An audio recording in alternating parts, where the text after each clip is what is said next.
Okay, we're back on, and you wanted to mention another project you've been working on. I just finished a film called Ties That Bind, which is a film my daughter wrote and directed and hired me, cast me in, me and Karen Molina White. It's a wonderful film, and it's a true story. And you've been doing a lot of dramatic stuff, or a number of dramatic. Yeah, I did ER and Cold Case, and I now just sit and look at something and say, I think I'd like to do that. Yes, thank you. And it shows up. So I'm having a good time. Is something you want to say about like ER? What part did you have on that? ER, I played a grandmother who thought her son had been shot, and I go to the emergency room and I want to see him, and of course they don't want to tell me. They think he's dead. They don't. She says, she won't answer me, and I keep saying, well, how is he? So she said, let me get in. I said, well, why can't you just tell me how he is? And she tries to get past me, and I grab her and ask her that, and then the story is really about her and all the mistakes she makes that day. So she says, until the body, and when she says body, I say body, and then of course I collapse and have a fit. And she realizes she could have given me a heart attack. So what happened was I hit the floor and I go, so they said, well, she'll take you over here. I said, hey, it happens where it happens. So when she said body, I go up against the wall and I fall down, and at one point she tries with me and she ends up on the floor too. And I said, I'm sorry. And we went back and did it again. But this had been shot before, and they reshot it, and I realized that part of it was because when you become hysterical, people can't guide you. People can't just take you anywhere and sit you down because you don't want to be on the floor. No, if I fall on the floor, I fall on the floor. Whatever happens, happens. And so I made it real, and the director said, you really did a great job. You saved us. Because I think that was the problem with the scene. And the casting agent asked me then to read something for him, The Good Doctor, so I went and read that for him twice. A production I guess they were trying to do. So it was good, very good experience. And then Cold Case, I played a 92-year-old lesbian, and that was fun. I like doing different things. You have another your music CD with you. I wonder if you would share. Yes, it's my new project. It's called It's Never Too Late. And I wrote 5 songs on here, wrote 3 songs, words, and music. And my grandson said, it would be great if you did some words, did a bonus track to one of my, a bonus song to one of my tracks. So he brought his tracks over and see if he can write some words. So I said, here we go. I said, well, my songs just come to me, but okay, let me listen. So I came up with 2 for him, Game and Where Have You Gone? So that was fun. Do you see more of this in your future? Oh, yeah. Now, I just did a thing in Philadelphia. First show I wasn't that happy with because I never had a rehearsal. Second show I said, okay, now just cut loose and do what you want to do. And so I cut loose and had a ball. So I know I can do that. I don't have to stick to here. I can be free. And so I'm enjoying singing. So I'm about to put on a concert. Oh, great. Yeah. You also appeared on Passions. Yes, I was Aunt Irma in a wheelchair. It's great except for the wheelchair. You realize how heavy your head is? And Aunt Irma is sleeping through a whole scene, my head. So I try to figure out how to sleep so that I said, I gotta get out your wheelchair. The lady said to me, I was in the wheelchair for 2 years once, so I know how you feel, one of the other actresses. So I said, So I did about 33 episodes, and she was real mean. And what was the difference in terms of an experience of doing a soap? It's just about bringing truth to whatever you're doing, whether it's funny or it's dramatic, finding the truth of the character and what it is they're trying to portray, what the scene is about, and finding the truth in it for yourself.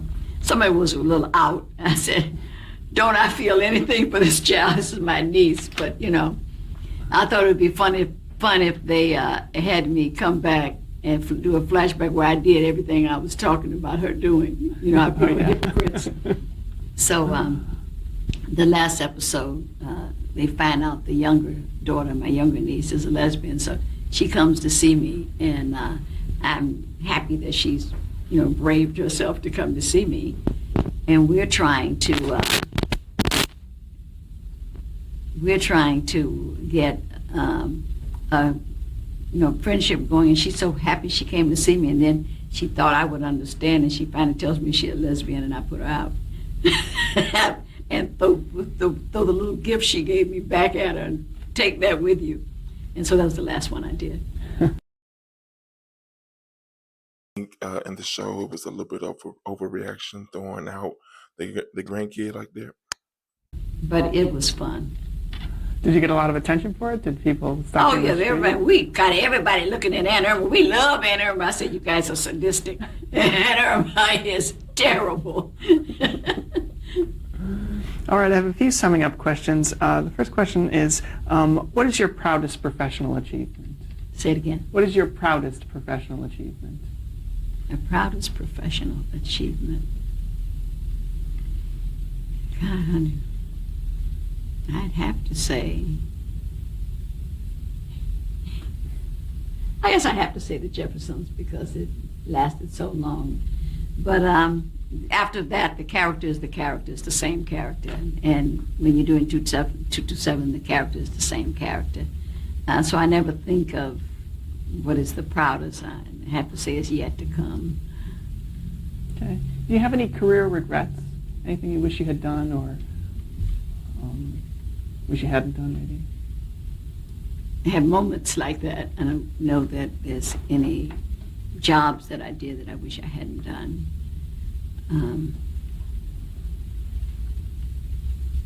No, when you start out, you start doing things, you're trying to do what you think everybody wants, but you learn. When you learn better, you do better.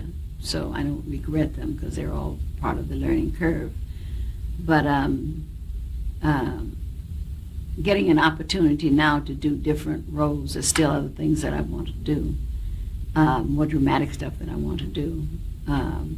The singing is exciting, and the writing I've never written before. The idea that 3 songs came to me is just phenomenal to me. So that says I'm moving in the right direction. What advice would you give an aspiring actor? That all truth comes from within, to prepare themselves. People always ask about being on TV, but is it about being on TV and in film, or is it about the craft itself? You got to respect the craft, and you've got to learn what to do until the characters will speak to you once you really get into it, but you've got to know how to do that kind of work. And those are the type of actors that we really admire, the Meryl Streeps and the De Niros and the Oliviers and the Bea Richards, and quite a few of the actors coming up now are doing that kind of work, and we really love it. But they took the time to groom you, and before, years ago, they did that. Now you have to kind of get it, come with it, and be ready, because if you don't do it the first time, you're not going to get the job. So I would say get on the stage. Stage is great preparation. Get in workshops, get on the stage. And I tell people that's what you do. Don't just try to figure out how to get on TV. What are you going to do when you get there, What's the best advice that anyone ever gave you?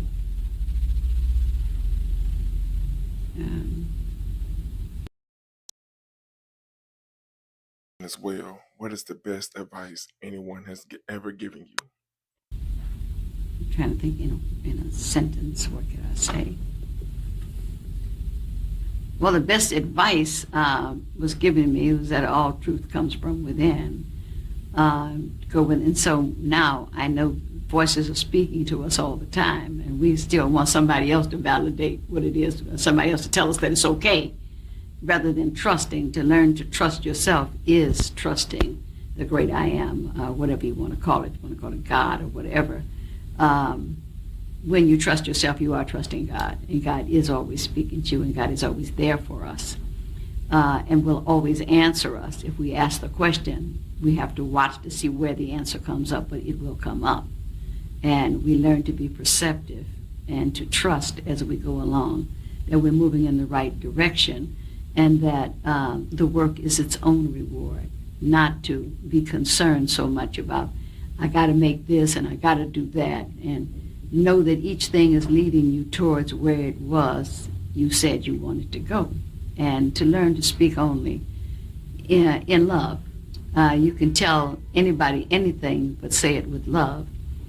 And to know that what you put out is what you get back. So what you speak into the universe is what the universe returns to you. And so don't tell the universe what you don't want, because it does not understand any of that negative stuff, and that's exactly what you get.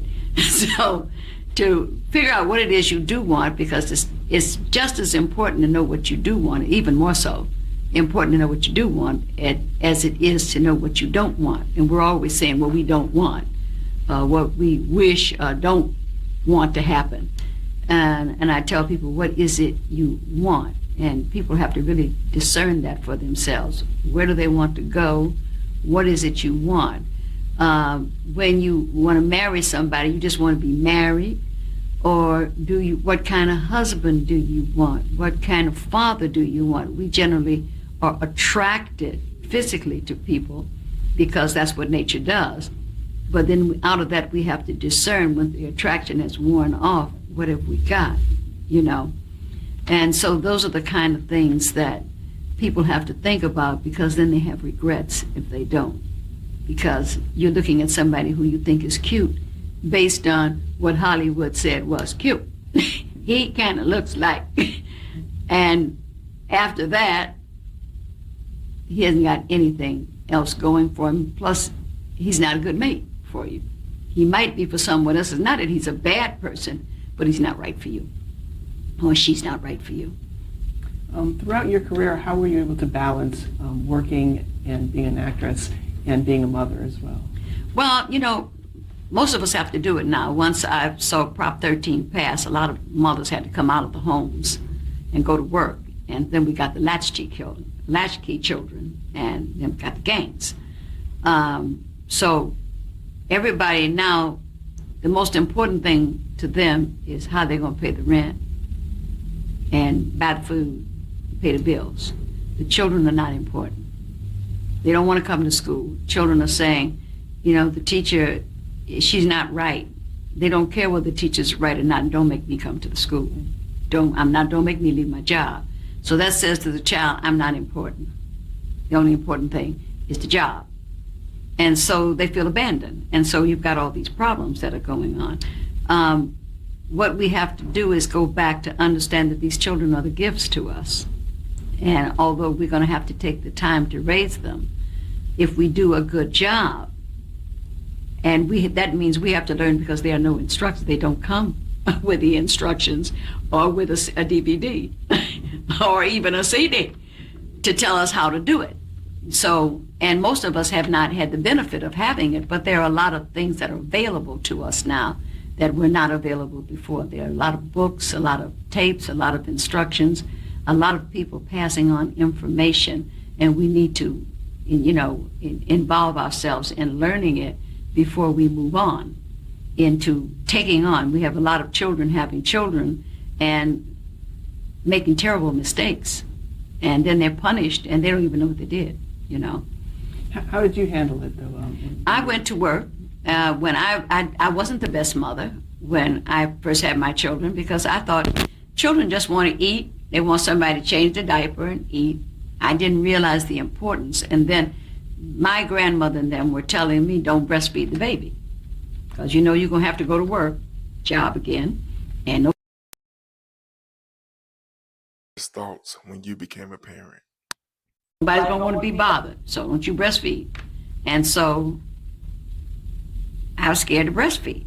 And then I would want to sneak and do it, and I was scared they'd catch me. And so I never breastfed my children. And children are so much healthier and so much better when they're breastfed. I watched my daughter do it, and I just regret so much that I never did it. And you bond with your children when they're breastfed. But I was trying to get back to that job, and I timed my pregnancies so that I could work longer. I could work up to you're supposed to leave, but it's maybe 6 months or 7 months, but then you only off so long, you got to come right back. And I wanted more time, so I tried to work up to my 8th month and lie about when I got pregnant, you know, and then I have a little more time. And you thought you were clever. I rolled a towel up and propped the bottle and breastfeeding while I'm doing this, and I don't have to be there. And so the children have a little sense of abandonment right off the bat, you know. And so I was not a very good mother. I became a much better mother when they got to their teens, when I thought they needed me. Now they don't want to be bothered. But my porch was the hangout in Detroit, so all the kids hung on my porch. So I always knew where my kids were because they were right on the porch or they were in the basement, and everybody else was there. And so the other kids would come to me with their problems, which turned out to be a problem. Because every time my son wanted to talk to me, I'm counseling somebody in the kitchen, and he couldn't come in for a minute. So I guess he said, well, I got to go out and get a problem so I can talk to her. And so when we got to L.A., he came in, he said, boy around the corner, Dennis, his mother is like you. All the kids hang on her porch. So I got it. I said, good. So I didn't do it. I let her do it, you know. But of course, I was sorry later because I never saw it when my son got involved in drugs. I never saw it.